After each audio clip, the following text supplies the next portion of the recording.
家人们无语死了。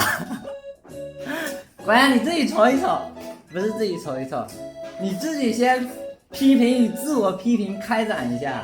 开展不打吧，开展是吧？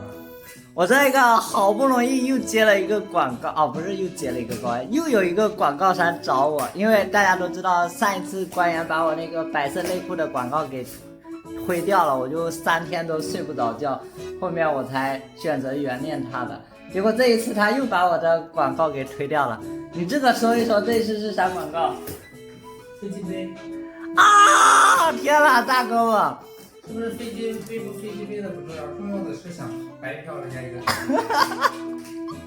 不是，主要是我们家的那个已经被我给整得快坏掉了，好吗？然后我就正打算怒说，这个自我反省一下啊，怎么人家一接都是那个啥，你那个都是这种啊？当然也没有说这个不好啊，这是人类合理的需求。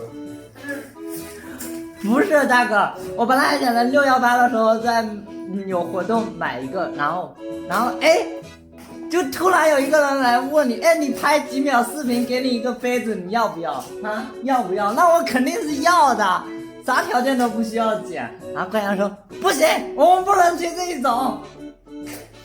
为什么不行？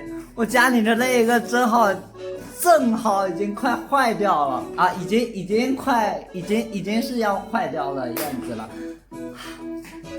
我的白色内裤飞掉也就算了，这种坐飞机的杯子你都不让我接哈，算了。同志们，这就是有对象和没对象的区别啊！如果我没有对象，那我肯定接10个8个的。但是我有对象啊，我不能接，因为我很爱我对象。虽然我也很喜欢坐飞机用的杯子，但是我不能违背我对象的心意。要是我接的话，他会不开心的。我要站在我对象的角度替他思考，我真的是一个善解人意的好对象。我要哭了。为什么找我接广告的那种广告啊？这叫广告商吗？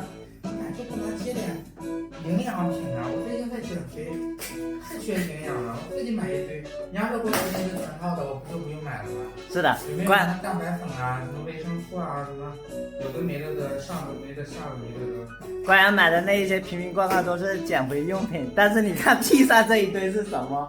请你解释一下这一点先是什么东西？零食啊，减肥饮料，不是减肥用品，是补充营养的，你不要瞎说，哪有减肥？吃什么减肥？你告诉我，减肥用品是什么？瞎胡就胡说。我的意思是地上这一堆零食啊，你不是说的？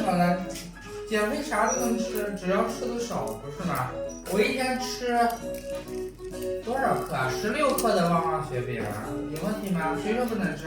还有那什么，我今天吃那个薯条，我吃了18克，因为它一小袋正好18克。谁说不能吃的？啥都能吃，想吃啥吃啥，为什么憋着自己干嘛？吃少点。啊，那照你这么说，想干啥就可以干啥了。那我要把那个坐飞机用的杯子拒绝的厂商，我给他联系回来。喂，先生，不好意思，刚才我说话有点硬气了，我能不能后悔一下？